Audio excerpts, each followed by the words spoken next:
I made it a whole year, you guys.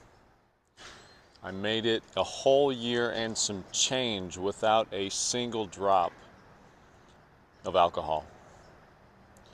It was, not by coincidence, the best year of my life, the most transformative year of my life, the most productive year of my life. And even with all that being said, as things were just incrementally getting better and better and better, I'm getting in even better shape. And then in even better shape, I start getting this knock on my door, this whisper in my ear. My mind goes, hey, yeah, we had some personal hang-ups with alcohol over the years, but really the catalyst, the main reason we dropped it was to get in shape. Guess what? You did it. You got in shape. Time to bring it back. That's what my brain is whispering to me. Or the devil, or however it works, that very bizarre self-sabotage phenomenon that we're all so familiar with. It really is strange. Is it fucking Satan? Is it this weird animalistic impulse? I don't know, but it's bizarre. We've all experienced that.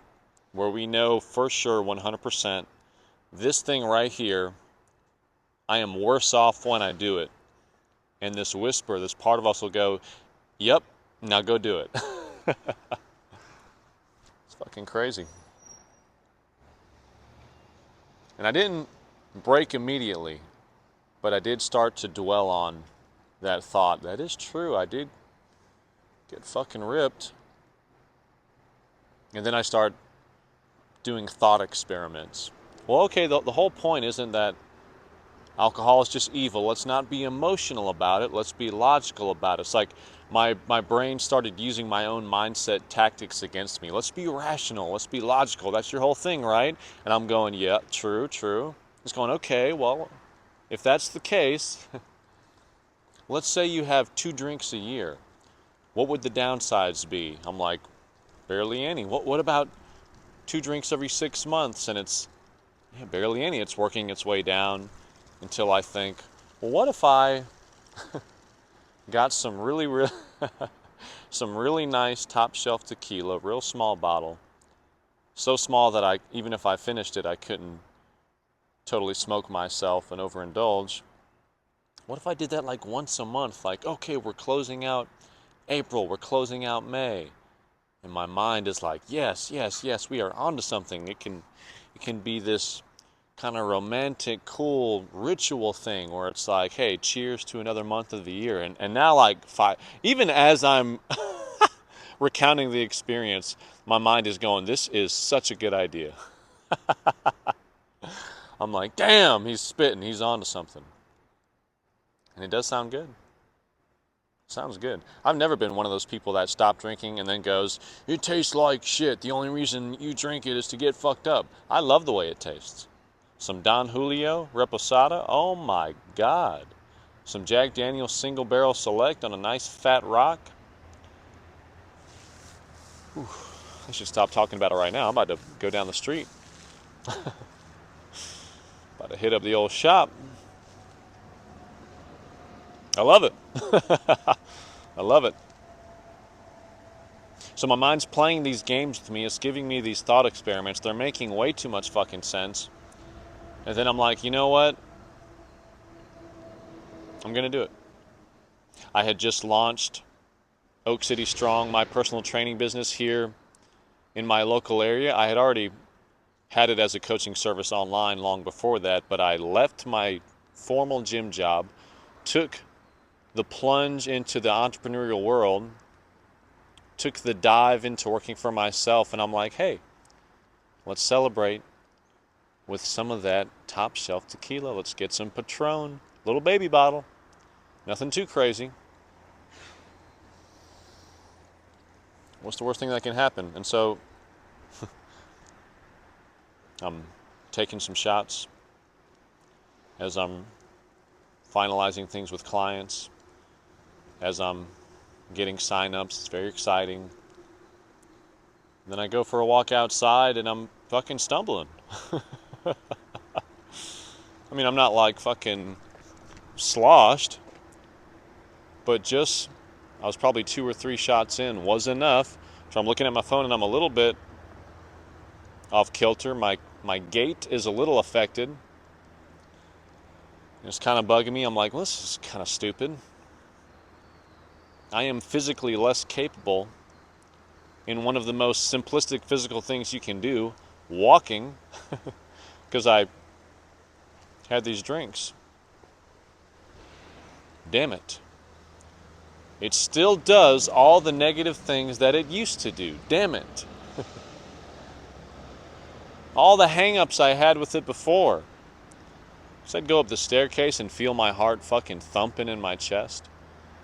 The cotton mouth would set in. It makes you so worse off physically with such a little amount. And I'm like, fuck. So, didn't go that crazy. 3 or 4 shots, nothing crazy. Woke up the next day. I'm like, all right, we're not going to make a big deal about it and freak out. Ruined my sobriety streak or whatever. We're just going to keep it moving. But the act of opening that door, guess what? It was easier to open it again. A few weeks later, a couple months later. And so I ended up indulging a handful of times, probably like 3 or 4 times in the span of a few months. And every single time, what do you know? It had, with 100% consistency and accuracy, it had the same physical ailments that it always had. And then the last time I partook, my sleep was so viciously wrecked, it was unbelievable. I just laid there awake from 8 p.m. and then it's 9 and then it's 10, then it's 11, then it's 12:30, and I'm like, I'm just going to get out of bed. And I went and did cardio. I started my day at 12:30 a.m. I felt so fucking off. I felt so terrible.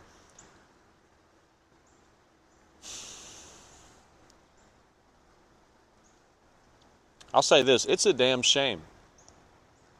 There are elements of drinking that are so fucking nice. It's a damn shame that it comes with the drawbacks that it does. But guess what? It comes with some serious fucking drawbacks.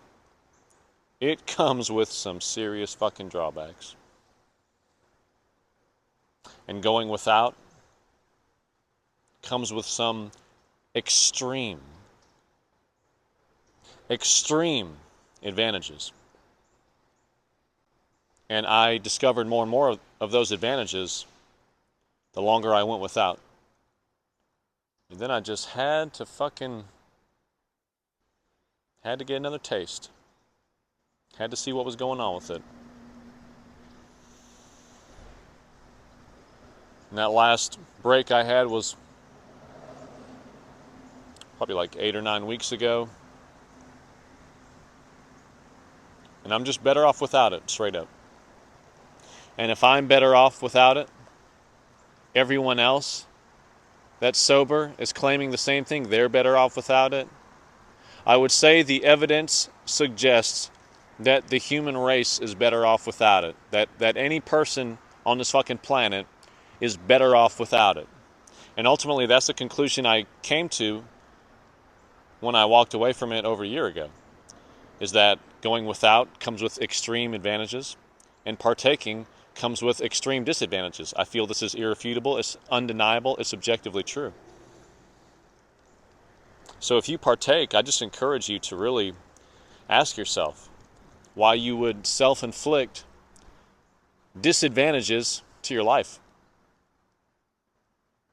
And even as I'm saying that, I let it back in a few times over those last few months. So I'm not saying it's easy.